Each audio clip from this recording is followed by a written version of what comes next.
Hi, my name is Kyle. I'm Rena. I'm Jerry, and now you're watching The Social Project. Hey guys, so you guys are the producers of the Social Project. It's been a long year for you guys to conclude our season, and you put a lot of work into this project. Today we're going to put the spotlight on you and learn more about you as graduating senior members of this project. So why don't we start off by you introducing yourselves? What is your name, your major, your year? And after that, we'll answer some questions out of a cup that we'll pass around. So who'd like to go first? How about we do Kyle, Rena, and then Jerry? Okay, that's great. Okay, hi everybody. Of course, my name is Kyle. I am a senior majoring in music, and I am, of course, one of the 3 producers on the team, but I specifically deal with a lot of the sound and audio for the project. Hi, I'm Rena. I'm a senior communication major with a film emphasis and a minor in retail management in the business school. I'm also a producer on this project, and I mainly work with camera and also a little bit of editing as well. Hi everybody, I'm Jerry. I'm a senior major in management information systems and communication. And yeah, same. I'm also a producer at the show, and what I focus on is the development of the script and hosting the show. All right, should we move on to the questions? Let's go. So pick one of these questions from this. So it's not a cup. There are only 3. 3 for us. All right, let's go in that same order. How about Kyle? You go first. I already know. If you ever get viral online, what would you get viral for? All right, I'm gonna go first. Okay, this one I feel like I could answer pretty easily. It's either 100% by accident, like messing around, or 2, I feel like I could get viral for my piano playing some type of instrument, or even just music in general. I feel like that's the thing I'd be the most proud of, but I wouldn't be ashamed if I got famous for like falling and eating dirt. So, yeah. I would say I don't know if I want to like do something to get viral. So I would probably also get viral from doing something by accident. But if it was something that I would want to be viral for, probably some of my creative projects, maybe photography. That would be really cool. Yeah. Ideally, my singing. But I feel like in reality, it's going to be some funny thing I post on TikTok. Yeah. Should we go with Rena's questions? I'll go. If you found $50,000 on the ground, no strings attached, what would you do with it? How much money? 50,000. This is going to be kind of boring, but I would probably invest it. Because my brother and my dad, or my brother has been getting into like investing and like stocks a lot, and he's been doing really, really good, and I'm a little bit jealous. He's 2 years younger than me. And he has like a lot more savings than I do now, so I would probably learn from him, or just give my money to him and have him invest in stocks for me. For a percentage. Yeah. I think I would buy a new car. Really, it's not that long term. I just want to like put that money down and sell my old car and get a new one. I'm boring too. I feel like I would also invest it. I'd take a part of it, probably like 40 grand, and invest it, and then take like the other 10 and spend it on something I really want. Probably like another instrument.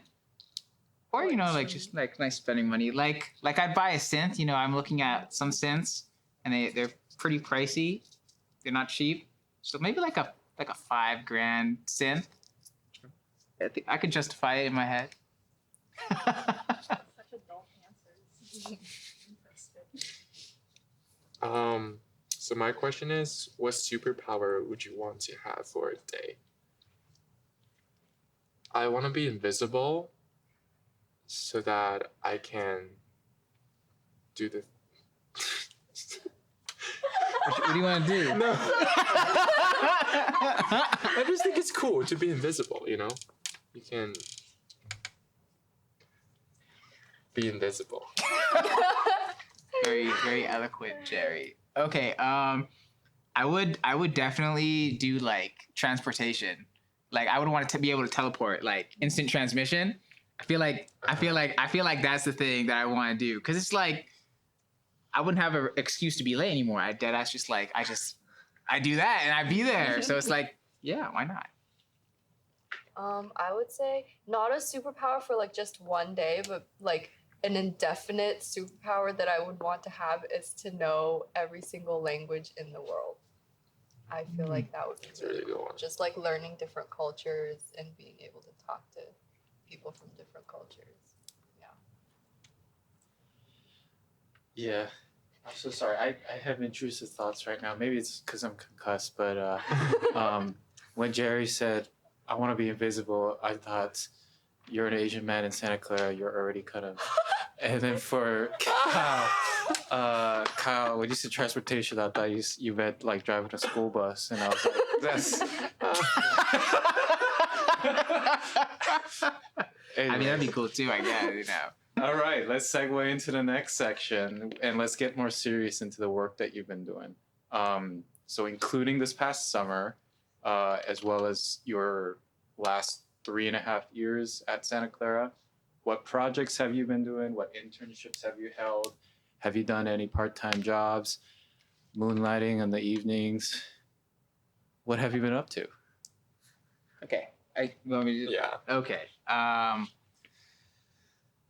Yeah, I guess there's a lot.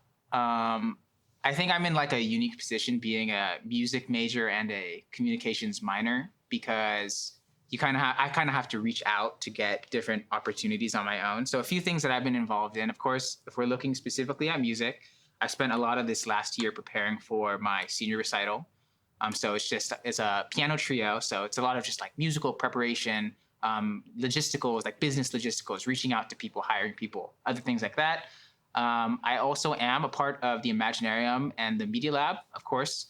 I've been in the Imaginarium for honestly a really long time now. I think I've been there since I was a sophomore. I still remember going to GDC in San Francisco for the first time and being able to play other people's games. It was a really, really cool experience. But I've been one of the leads on that team, helping guide the direction and also doing the sound for that project for as long as I can remember. What else am I doing? Oh, I work for media services. It's just like a side. I work for media services. It's a great job. And yeah, that's all I can remember right now. We can come back to you. Yeah. I've done quite some stuff in the last 3 or 4 years, I feel like, but maybe focusing more on film because that's like what I'm most interested in. I am a TA for the communication film department. I have been for, I feel like maybe coming up to like 1.5 years now. I just help professors in like beginner and advanced level classes, whether it's in lecture or labs, kind of just helping students through that because it can be a very intimidating class. I am also part of the Imaginarium as well, on the video production team, which our whole project is what you're watching right now. I've had quite a few internships related to film. I've done internships with Storyforce Entertainment where it's more of a creative development internship. We worked on, that is the production company that produced the Duggar Family Secrets on Amazon Prime, if anyone has watched that. So doing research on that was really cool. And then I've also done an internship that works on more of like acquisition and distribution, so more of like the later end of a film production process, kind of looking at sales and like acquiring content and stuff like that. And then right now I'm interning for a tech company, B2B company, for film production companies that focuses on AI and audience preference. But yeah, some of the stuff that I've been up to. Very cool. So I am a MS and Comm double major, so I think it makes sense to divide my experience to like two sections. For comm, obviously this project is something that I'm really passionate about, and Rena and I, we initiated it last year, and from set design to like finding a location and setting up all the logistics, finding a theme and develop like scripts and everything. Like we started from scratch, and this year it's great to see expanding into like what we have right now. We have new members, we have incredible people who is like contributing to this project, and yeah, this has been really great. And um, so another aspect of it is like being the host of the show. You have conversation with those like incredible interviewees all the time, and their stories has been super inspiring. And every time I had those conversations with them, I just feel like really inspired and reflect on my journey as well. So that's been really meaningful.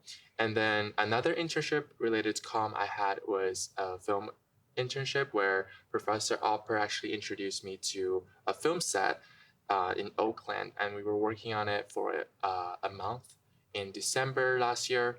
And it was a really cool opportunity because it's a real film set that you see the whole process of like creating a feature film. And I was working in two departments. The first one is recruitment. The other one is scripts. So I learned a lot of like basic with, like lighting and like setting up like C-stand and everything. So that was a really cool opportunity. Really thankful for Professor Alper and the team. And then in the last summer, I worked in a corporate internship with Zeiss. It was a corporate communication and branding internship.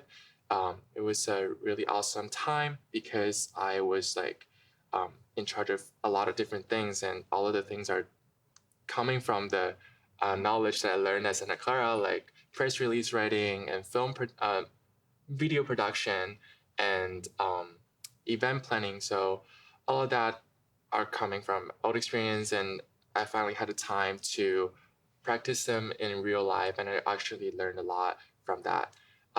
Now, in terms of MIS, I've done some independent projects, no matter it's like through coding or like consulting project. They're all been super fun. One of them was using Python pandas to analyze a data set and then propose like a business proposal. That was the first time I used this skill set I had to, make like business solutions and business proposals from a data set and visualize the data. That was a great experience. And then I also did a consulting project with a local restaurant in Palo Alto, where we interview the business owner and observe all their operational strategies and propose some improvement for them. So yeah. Anyways, so you guys have clearly done a lot at Santa Clara. This has been a long journey that you guys have a lot to be very proud about. But this is not just about you, but about the relationships that you formed along the way. What have the relationships meant to you, and who are some people that you've met along the way that have been formative to your growth and development as a person, a human being, a student, and as a soon-to-be graduate? Yeah, no, I really like that question because I feel like it does a really great job at encapsulating the college experience, what that specifically means for anybody that goes to higher education. I think for me personally, like I spent, I think all of the seniors can resonate where we can say like, oh, we didn't really have that first year. And so with that, like we had to work a little bit harder in order to socialize. And a big truth of like being on college campus is that there is a curve. There's a learning gap that comes to socializing and meeting people. And I feel like for myself, the first year I was on campus, my sophomore year, it was a lot of that. It was like trying to find and meet people and see like who are the people that fit and work well with me. It was a lot of that process. So I didn't really feel like I was comfortable until the end of my junior year. So for a lot of my like high school, college career, I was kind of just like, I don't know if I want to say yes to that. I don't know if I want to really do that, even though I was doing a lot of things. Like I did a cappella when I was a sophomore, and then I quit by the end of my sophomore year. It just wasn't really for me. But I found that like college presents you the opportunity to say yes to so many different things. And because you can say yes, you can explore a lot of things that you may like or may not really like. So for me, by the end of my junior year, I remember the comm department was doing an interdisciplinary practice with the music department. And the chair had asked a lot of music students, hey, do you guys want to compose? Do you actually want to make music for some of the films and be enrolled in a class and work with Mark Duplass?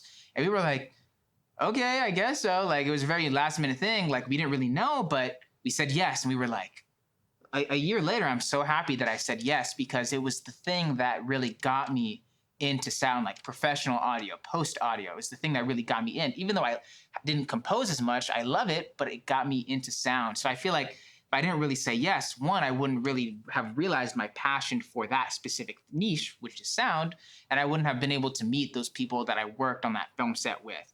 I still remember those people. I still talk to those people, and ironically, those are the people that you're going to have connections with for the rest of your life. I'm going to reach out to those people to take pictures of me. I'm going to reach out to them for gigs. You know, like it's a really good experience to just say yes. And if you don't like it, stick through it. You don't like it, now you know that you don't like it. You know, and moving into my senior year, I think I really carried that attitude with me. Like I took an unpaid internship my junior year, summer year, and then I went to my senior year this year doing that, like still continuing on that internship. And I wouldn't have said yes 2 years ago, because I would have thought, man, like if you're not going to pay me, I'm not going to do it. But I think in a lot of ways it's valuable as a student to be like, well, I do want to get paid an experience. I want to be able to learn. It's really like developed my passion for learning, the love that I have for education, and the importance that I find in not only bettering myself holistically, but also sharing that with other people. And I find that the more that you kind of have that attitude, the more you can meet like-minded people, and the better like the experience is as a whole. I found like my senior year, I've never felt honestly happier in an academic environment than by like collaborating with so many people. I feel very grateful for that opportunity. Yeah, I think similar to Kyle coming out of COVID and back on campus, I felt the need to say yes to everything because I was like kind of so socially deprived for so long. And for a while, I felt like I was involving myself in like almost too much and spreading myself too thin. But kind of learning throughout that process, finding that balance, also talking to a lot of people. I feel like you learn a lot about yourself talking to other people, and you truly can just learn so much new things by talking to a lot of people as well. I think I truly like really honed in on like my passions through collaborative processes. I was in the same Mark Duplass class with Kyle, and that was my first experience working with a film crew, and also my first experience working on a film set as well. And I was really grateful to have the core crew be people who had experience with advanced filmmaking classes and also had experience on film sets. I was really, really nervous going into that class because everyone was super professional, and I had only taken the beginner class before that. So it was really nice to work with people who are the same age as us, but also people that I get to learn so much from. And through the past 4 years, kind of just discovering what I truly like, a little bit contrary to Kyle, where I've learned how to say no to things and how to be okay with saying no to things, knowing when to pivot and knowing that it's okay to pivot, and knowing how to navigate those changes, I think are some of the most valuable lessons I've learned. Yeah. So speaking of the relationship I built in college, I would say, Rena, actually, I want to thank you so much for introducing me to A5O. Like which is my fraternity, is a professional service fraternity, Alpha Phi Omega. Because if I didn't meet you through the shadowing program, I wouldn't have the chance to, go into like the whole world of, I don't know, like American student community. Because I'm from Beijing, China. So the whole year of my freshman year, I was in China because of COVID. And then I moved to campus sophomore year, but I didn't really have the opportunity to actually branch out to the local student community, and I was just hanging out with people who are from China who shared a similar background as me. But then after I stepped out of my comfort zone and start to be a member of the fraternity, I start to branch out a lot more. I met people who shared a really diverse background, and I truly learned a lot of new perspectives from them. And then, like, just through that, it's a natural process where a lot of opportunities just present to me, like through those people, through those like network. And I think those are really valuable, and I'm super grateful for the relationship I've formed throughout the process, because a lot of them it's like lifelong relationship. I can always reach out to them, no matter it's like academic or like life advice, and a lot of things that they just form like the support network for me. And then faculty at SCU is another aspect I want to talk about, because our school has such a unique thing where like the faculty members and student has really tight relationship. Like Professor Zhang, Professor Alper, like they're all like amazing like mentors I've met at my college career, who really pushed me to my limit and like helped me to pursue something bigger than I can think of, and encouraged me to do things I'm passionate about. That's awesome. It's awesome to hear the connections that you formed, especially amongst yourselves. I think that really encapsulates both your professional and your personal growth in your college career. Let's take a break. I think this is a good place to pause for a moment, and we'll be back. All right, welcome back. So we've talked a little bit about your career at Santa Clara University and the different relationships that you've built and the different things that you've been part of in growing out your professional career here as a student. Let's try to focus in on one of these experiences. And if you could think back on your proudest moment at Santa Clara University, something that filled you with a certain type of emotion, a moment, a day, it could be a collective series of moments kind of stitched together, but something that filled you with pride, something that you could really look back on and put your name by. Yeah. Does it have to be within Santa Clara? Not within Santa Clara, but then within the past 3.5 years. Yeah. Oh my God. Yeah, no, I feel like, okay, I have two things. I'm gonna say them really shortly. I think one thing is for Ivy. So in the Mark Duplass class, they had the sound people do the sound in basically a week. Thank you very much. And there's one guy, Scott Miller, super nice guy. Oh my goodness. And honestly, he saved us. There were like literally days we'd have like for an entire week, like 8 to 12-hour days of like just editing sound. It was a very, very intense process. But when we screened the films, like I remember Scott coming up to me and being like, "You made that film what it was, man. Good job." And I was like, "Really?" And he's like, "Yeah, you could do this full time if you really wanted to." And I was like, "I can. Like I could. Like I think I really could do it." And then the second thing for me would be as a musician, because I feel like this should be acknowledged. I got a gig to perform at the Signia Hotel in downtown San Jose as a part of the John Legend concert. It was a really cool experience. Oh yeah, and it paid. It paid pretty well. So got to wear a nice tuxedo. There's a difference between tuxedo and a blazer. Just so you know that, for those that don't know. Shinier. Very important Yeah. detail. Like this part. Yeah, the whatever you call it on the side, the button, the lapel. Yeah, the lapel. I would say my proudest moment. I really like this question because I feel like I really reflect on like moments that I'm proud of. Most of the time I'm like picking on like what aspects I can improve on. But I'm most proud of my projects that came out of the Mark Duplass class as well. I feel like that class was just such an intense process that like the end product was just so rewarding. Working on that film with Kali Ray and Gabby, who are the directors and cinematographers of that film, really kind of opened my eyes into what everything that goes on behind the scenes into a film. And when we were able to screen that at the film festival, it was super rewarding because we all knew how much hard work we put into it. I think we did like 8 or 9 shoot days that were minimum like 4 hours, 5 hours long.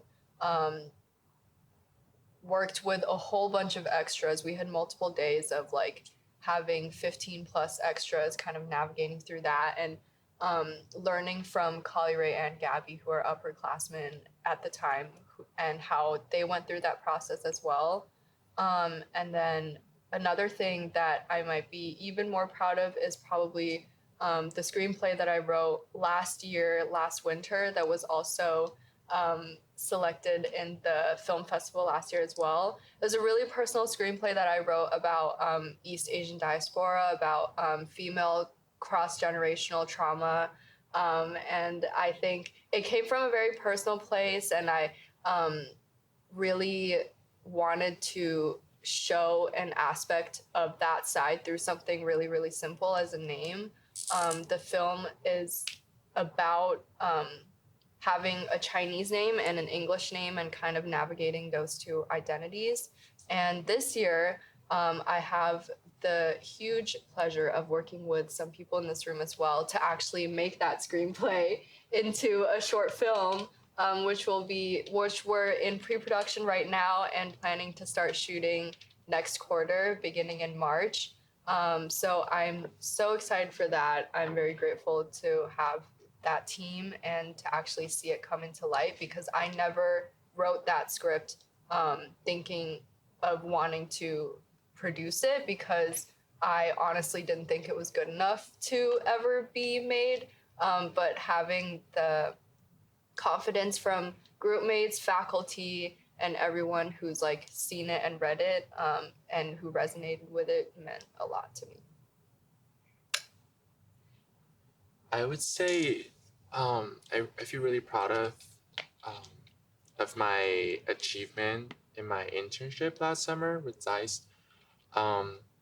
First of all, getting that internship was like a pretty good achievement, I would say, for me personally, because it's really hard for international students to get a job because there's a lot of restrictions with that. So getting that was super difficult, but that was the first step. But then like working at Zeiss, like working with all the incredible people there, also starting a lot of independent projects was amazing. And one of them was a project where I developed a series of interviews with each department's head, and basically showcase of their team, and also educate like people, because Zeiss is such a big company and people within the company don't really know what each department is responsible for. So my role was just to create that connection using the video as a way to showcase like what they're doing and like present themselves. So I did that. So I had the idea. So a manager gave me the task of developing a video to showcase of what each department is doing, but there's no any other instructions. So she really trusted me with my creative decisions. So I basically created the whole idea of using like Vogue's 73 question as an inspiration, and then sort of like modify it into like a corporate appropriate type of video.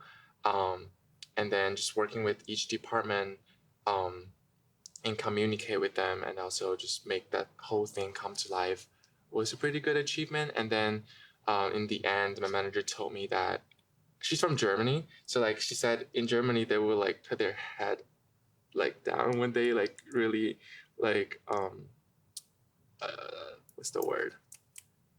They think you deserve the respect. She said like I would do that like when she see the final result of the video, and she said she never expect an intern to do such a great work. So that was really fun. That's awesome. It's nice to hear you guys making an impact in your community and getting recognition from it from people that you look up to. Moving on from this, let's reflect back. some scientists say that every cell in the body regenerates every 7 years. And one way to look at this is that none of your memories that you have today are really the same sort of neurons that you had 7 years ago.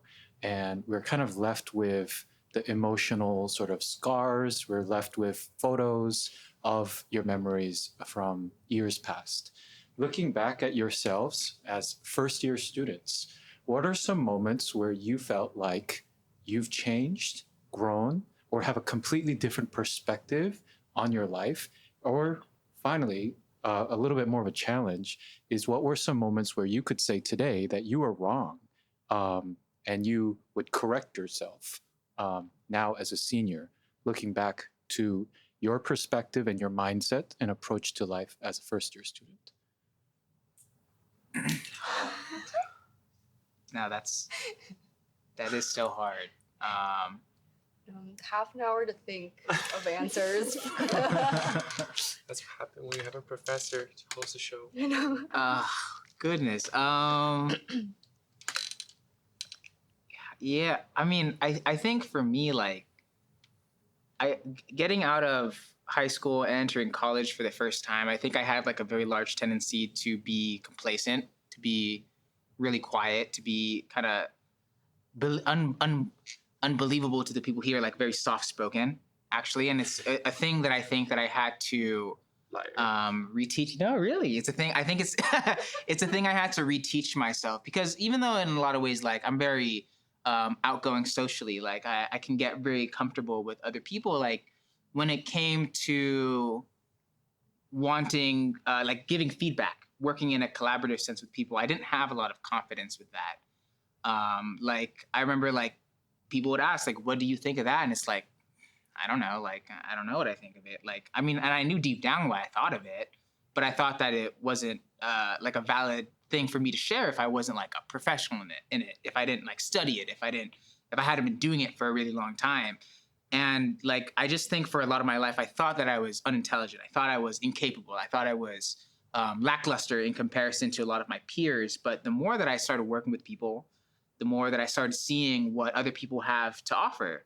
And I learned that it doesn't have to necessarily be like through palpable experiences. You can be inexperienced and contribute just as much as somebody that has been doing it for such a long time. I've learned that so much through film, and I've learned that so much through music. You'd be very surprised on what the beginner can contribute compared to the person that's been playing for 7 years. You know, everybody has their own beauty that they can add. And I think to say that one's experience and time, or really the time that they spend doing something, will attribute to whether or not they can contribute, I think that's just false. I think it's wrong. And in that regard, I think the biggest thing I've learned is that you should contribute where you can contribute, and you should take accountability when things don't end up the way that you think that they should. That's such a great answer. That's crazy. Can you repeat the question? Jerry, you want to give it a shot? Yeah. So, question? Repeat the question. No. Do you want to answer it, or? Sure. So there are two parts for the question. The first part is what changed throughout the 4 years, like perspective wise. So I would say first, I think I totally agree with what Kyle said. Like teamwork is definitely something that I learned to focus more on, like after 4 years, and I see the values a lot, no matter it's through filmmaking as a team, like these two incredible people here and people behind the cameras. Like it's a lot of times team efforts, and everybody had their own ways to contribute, and I think that like 1 + 1 is definitely like greater than 2. And then also another thing is like Santa Clara is a Jesuit university. There's so many like classes, like we learn like religious, like diversity, like those core classes reshaped my value for sure. I definitely feel like I'm more open-minded, no matter it's to different beliefs or different ideology. Like I learned to be open-minded, to see different side of things and be more acceptive, be more understanding and just like seeing like the like different side of things and seeing the beauty of everything. I think that's something I've gained from my college experience. And then another thing I wish to change, go back to if I go back to my freshman year, what I wish to tell myself. Is that the question? Well, let me clarify. And I think this will help Rena as well. I guess where I'm coming from is that if you look back at yourself, a picture of yourself, you may not look the same. You may have a different vibe. You may have had a different demeanor in your facial expressions 3 years ago, 4 years ago. Arguably, even though this is you in the past, arguably this is a shell of yourself. You know, you shed that shell like a crab, and this is something that's in your distant memory. You are probably farther away from that person than you are with your friends today. And so, what are some perspectives from that former version of yourself that you could talk to and explain that are so different from you today?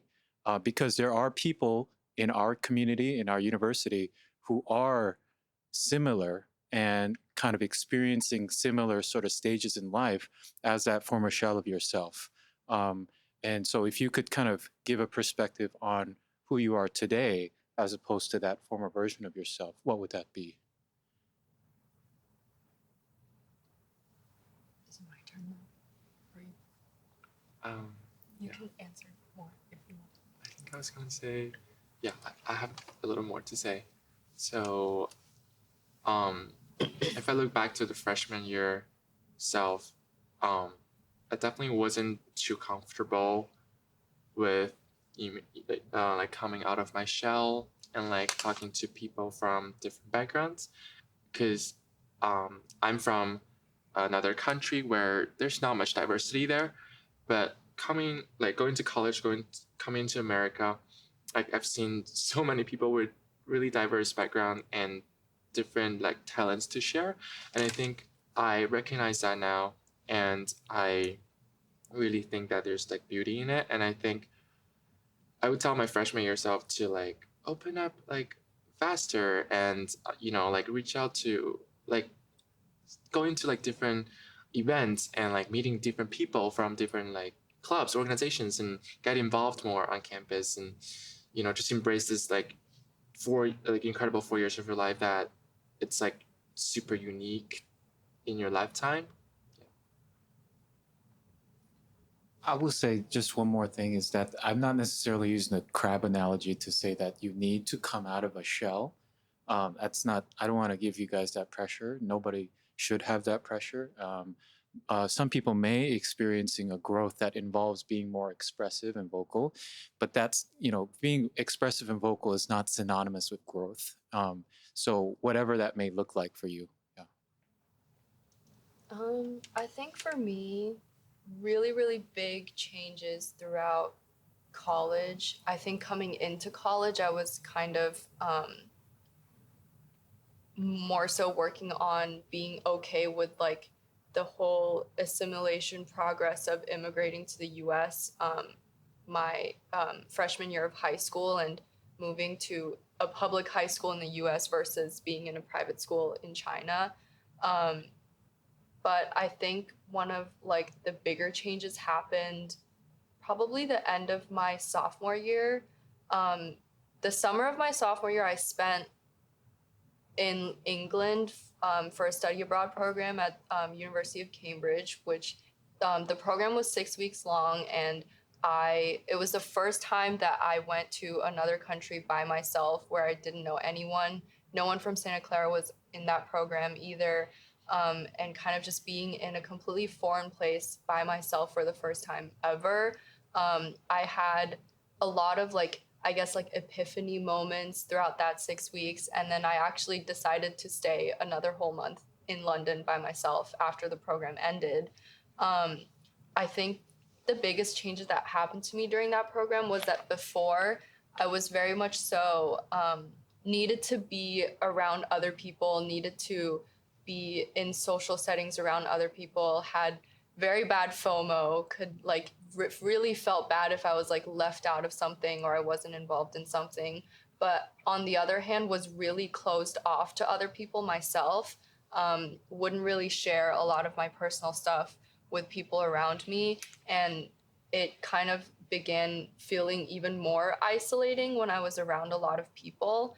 And that whole summer kind of changed my perspective and like kind of shifted in other, like the opposite direction, where I felt more okay being by myself, and I like wasn't lonely when I'm by myself. I found a lot of joy doing activities that I enjoyed by myself without the pressure of like thinking about other people. And then on the flip side, I learned how to open up to more people and ask for help, because I think growing up in a pretty traditional Asian household, my parents always told me that if I ran into a problem, I should figure out a way myself to fix it, so that when that problem comes up again, it wouldn't even be a problem anymore. And I feel like that makes sense in some aspects, but also having people that you can talk to and having being vulnerable with other people who are also vulnerable with you, kind of going both ways, is extremely valuable as well. So I think that's the kind of the biggest change that absolutely like flipped on opposite sides for me. But I guess I would tell my freshman year self, I guess just that, like being okay with being alone, but also knowing that no one's judging you for the problems that you're going through, being more comfortable in your own shell. Grew out my natural hair. I don't have straight perm hair anymore, which I felt like was a really, really big thing. But yeah. Wonderful. Let's shift gears a little bit to your future, but I don't want to ask a standard, what do you want to do when you grow up type of a question. I feel like career choices are a value decision. Essentially, what do you value, and what would you like to prioritize? So to that end, looking forward to your projected career paths, what are things that you value? What are things that are important to you? What are things that you want to retain and prioritize in your job search, as it pertains to you, yourself, your family, as well as who you want to be in our society?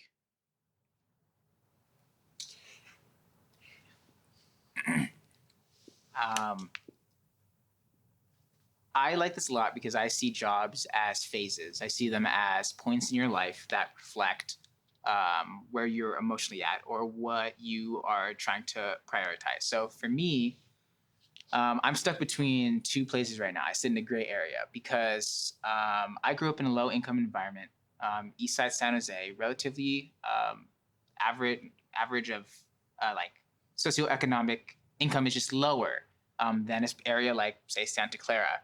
And for me, my family was poor growing up. We were classified as low income. So money has always been a talking subject, but my parents have been so loving in the sense that they've never really inherently forced me to do something that I didn't want to do. They were very hands off at the time. By the time that I got to college, so do I keep going? Yeah. So by the time that I got to college, they didn't really give me any feedback. They didn't give me any sense of direction. They were kind of just saying like, you go to college, choose whatever you want to study. And by the end of my senior year in high school, I was really, really, really in love with music. My physics teacher in high school, he connected me with music production. He developed my love for it. And my senior year, I was doing choir. I was doing jazz ensemble. I was playing the bass, and I was falling really in love with music in a way that was just so different from the things that I was learning. Like while I have a love for things like STEM, like calculus and history, it didn't sit with me as well as music did. And I think that was because of my connection with it. But even though that was the case, even though I decided to pursue it in college, I think a part of me right now is saying like, well, there's career and there's passion. And you can connect the two. I think that's very true. But there will always be a type of separation that exists within the two. For me personally, I think that my identity will always be grounded in education and leadership. For example, I teach a kid private music lessons. I teach them private instruction for music production. And I can't see that being a thing that I ever want to like willingly let go. I think in turn with my previous like strong insecurities of feeling like I'm unintelligent and incapable compared to other people, I feel like in a lot of ways education is a way of giving back. You know, educating and working with somebody, working with a group of people is a way of giving back. So for me right now, I've been considering for a really long time being a teacher.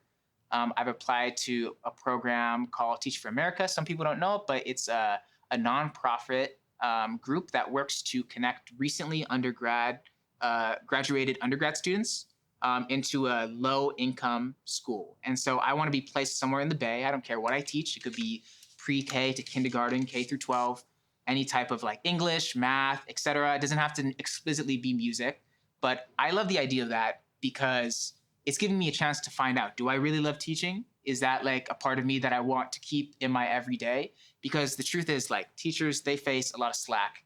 They face a lot of responsibility. They're social workers, they're therapists, they're educators. There's so many cross-section between teaching a student with the inequities of the world that make it difficult for a teacher to just do their job. It's different from being a consultant. In the most respectful way, it is very different from careers that may stem from like a business-oriented perspective. There's a lot of cross-section. Teachers take that responsibility.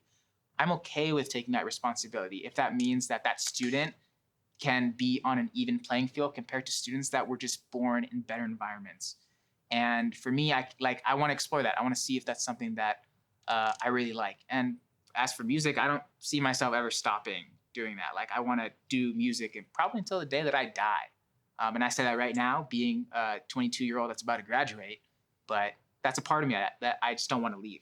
I think I need a way to creatively get out. I need a way to show myself, you know, and music's the way that I do that. I think for me, one of like the questions that I like hate the most is probably like where you see yourself in 5 years time or 10 years time, because I feel like it really just like tunnel visions you into like completing a goal that you set for yourself and kind of closes off opportunity for everything else that can happen unexpectedly. Kind of going back to what I said earlier about pivoting and being okay to pivot and learning how to change, I feel like that to me is more important than knowing where you exactly want to be in however time, like however long into the future. But I do think that values looking into the future are more important though. I think I really value culture. I really value representation. Being someone who is like in a minority community, who is female, Asian, and also a first-generation immigrant, I feel like there are some things that the majority of people who grew up in the US don't really know that we even struggle with. So kind of bringing those things to light and educating people on it, and just educating people on being more open-minded and more accepting, I think is really important to me. So that aspect of culture will always be in the forefront of my mind going into any career, going into any company, any positions. For me right now, I would love to go into the media industry, whether that's further education on film and media or working in the media industry as well. And something that I value and prioritize in that industry would be transparency. And because, again, growing up somewhere where media is so censored and living in a country where only one entity controls all of the media content that you see, and coming to the US, I feel like we really need to be aware of all of the media and all of the content that we're ingesting on a daily basis, because so much, if not like all of our knowledge, comes from media right now. And how our opinions are shaped, how our values are shaped, I think is really important to look at and important to look at also who is putting out those contents and those things in the media. As I said, it's always an inspiring moment when I do an interview like this, just hearing your thoughts on that, making me reflect on my journey a lot. For me, for career, it's sort of like ways to achieve my long-term goal. Like I have a lot of goals right now, and then I see career as an avenue to help me get to these goals. And at the same time, I want my career to be somewhere that I can learn and grow as a person, but also sort of facilitate some of my interest into it. So I would say I want to go into management consulting because I'm a people person. I like to communicate, also like connect with people, but at the same time, I wanted to, actually make some like differences in like people's lives, and I think that can help me achieve that. And yeah.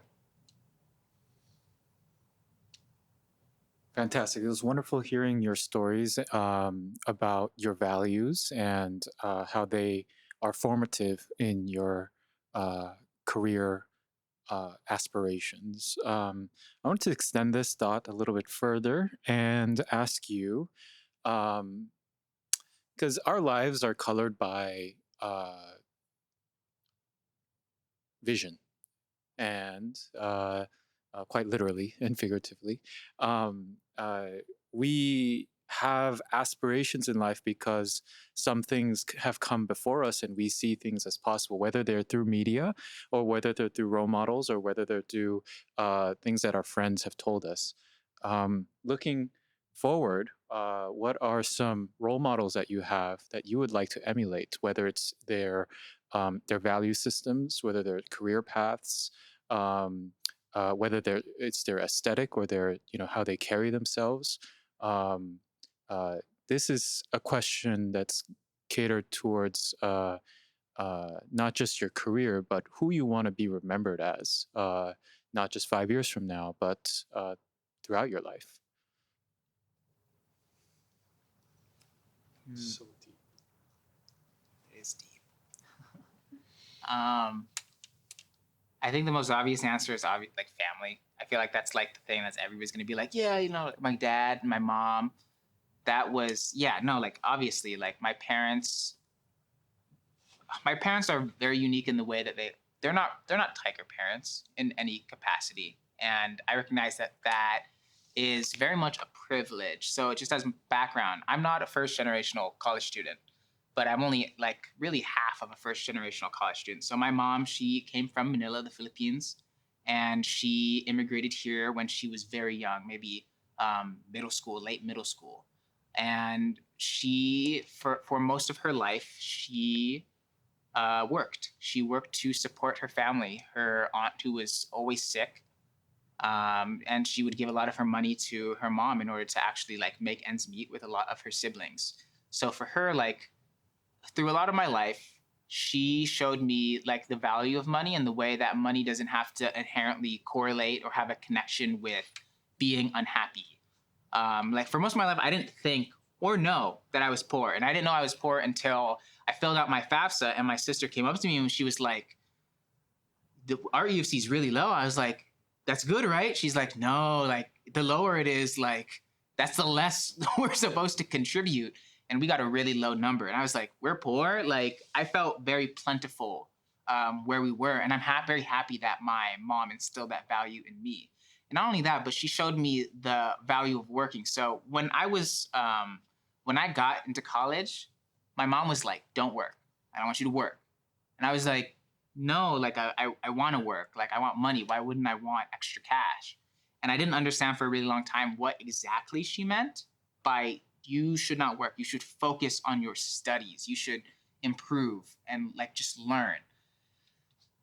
I think for her, she was trying to tell me in that moment in time, like, hey, like you shouldn't be forced to work unless you have to. You're going to be spending the rest of your life doing work. You're going to be spending the rest of your life, or at least a moment of your life, having to pay a bill off.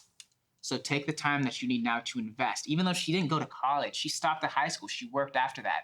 I think she inherently had an understanding of what it's like to lose, honestly, a part of your life, to give a part of your life to an establishment that is serving a need, and that is to live, to gain money, to be able to live. And my dad, on the other hand, so my dad, he went to college. He went to, I think it was University of Maryland, because he grew up in Baltimore. And he's a very smart guy. He got a business degree, and he wanted to be a corporate accountant. I didn't know that for most of my life. And honestly, he was very, very hands off in all of my education. He never reprimanded me if I got bad grades, which I didn't really get bad grades. School for me was just like, respectfully, it was easy for me because of the support system that I had, which is very different for a lot of people. But my dad he was very hands off. He instilled kind of like a patience and I think like a love for learning, because he went to school for business, but he didn't end up being a corporate accountant. He ended up forming his own business and working as an IT specialist, because that's the thing that he kind of wanted to do. So I think he instilled a sense of understanding for higher education in my brain. And even though that's the case, like even though my parents are very significant figures in my life, I will say that for most of my life growing up, I always wanted to be like the man that can do it all, the guy that can do everything. And it sounds really weird, but like when I was in middle school and high school, I like almost in a lot of ways like idolized Donald Glover, Childish Gambino, because he's such like I think I read online once that he is like a Renaissance man.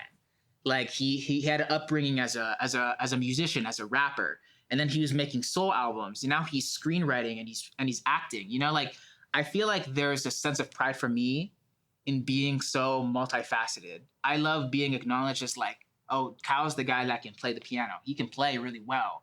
He's the guy that knows a lot about sound. Oh, he can operate a camera. Like he knows how to talk to people. Like I take a lot of pride in that aspect of things. And I think in a very, very positive way, even though I hate the word idolizing. I hate idolizing people, because we should acknowledge the shortcomings, the pros and cons that we exist as human, that exist in us as humans. But I definitely think like growing up, like even now, like I want to be the Renaissance man. I want to be the guy in the room that like you can rely on. And I want to be the guy that has multiple talents that, that I can contribute. Yeah. Very cool. Very inspiring. My role models, obviously family. I feel like I'm extremely lucky to have a very supportive family growing up. And like this is not me like trying to like answer this question the easy way, but I really do think that my role models are literally every single human being I was gonna say that. around me. Because I truly believe that there is something that you can learn from every single human being that you come in contact with, whether they're much older than you, who have a lot of experience, or like literally a third grader, like a little kid. Someone that you've had very, very deep conversations with, or someone that you've like only talked to once in your entire life. And I really stand by that. If there is one single person, and this is gonna sound so cheesy, and I totally like plagiarized this from someone, the actor's name is like not coming to my mind right now, but he said this in one of his like award acceptance speeches, is that my role model is myself in the future, whether that's me a year from now or me 10 years from now. It kind of just like is really open to like motivates me to grow more and like be excited about like the person that I will become in the future. And the parts of me that like in the future that I want to be a role model for are the good parts and the bad parts. I think it's really important to not only look at who you want to become, but also learning to accept things that maybe like didn't go like the way you previously envisioned it to be. But yeah, I think that really resonated with me, and I want to become the person. My role model is me in the future, basically. Yeah. What she said. Yeah, so I was gonna say Sorry. no. Similar to Rena, I really do think that like everybody, I mean, life have something to offer. No matter is their expertise in certain field or their attitude to life or their consistency with like a hobby. I think those little things are the things that make them shine, and I can always just absorb and those like great like things that make them who they are and learn from them and just like make me a better self. But growing up, I think everybody know this. My idol is Avril Lavigne, and the reason Common why knowledge. I like her so much is because I had a really difficult time in middle school where I couldn't like find myself. Like I couldn't like fully accept myself and in certain ways. And she like to me, she's the one who's like always know what she wants and she's like so good at being herself.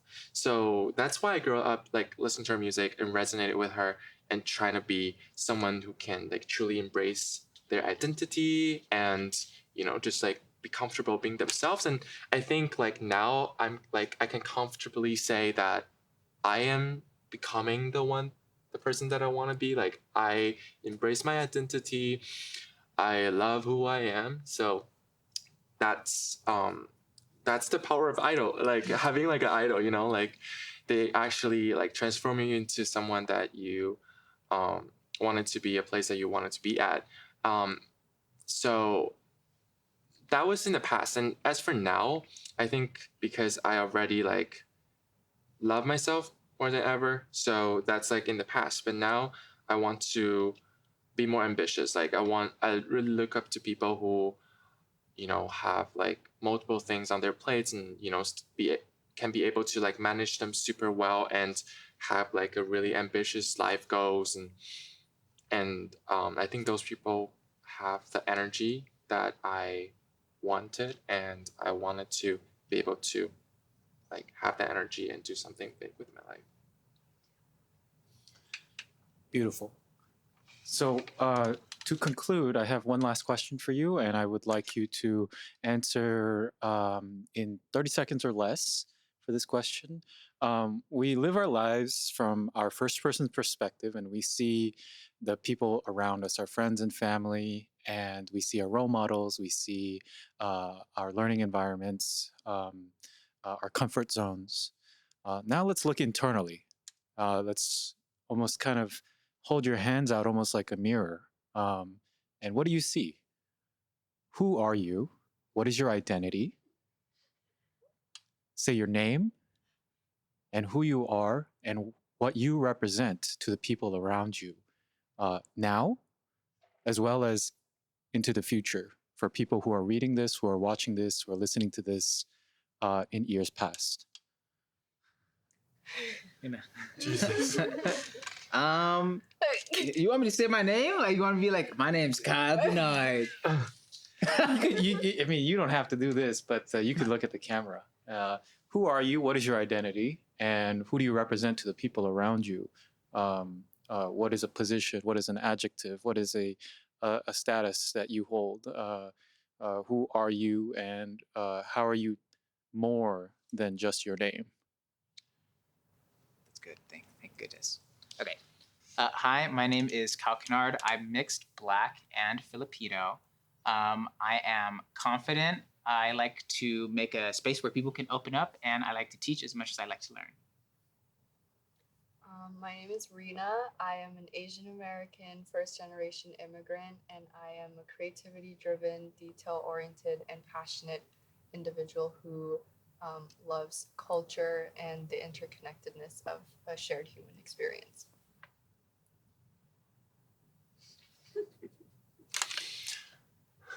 Hi, I'm Jerry. I'm shy. No. The director's cut.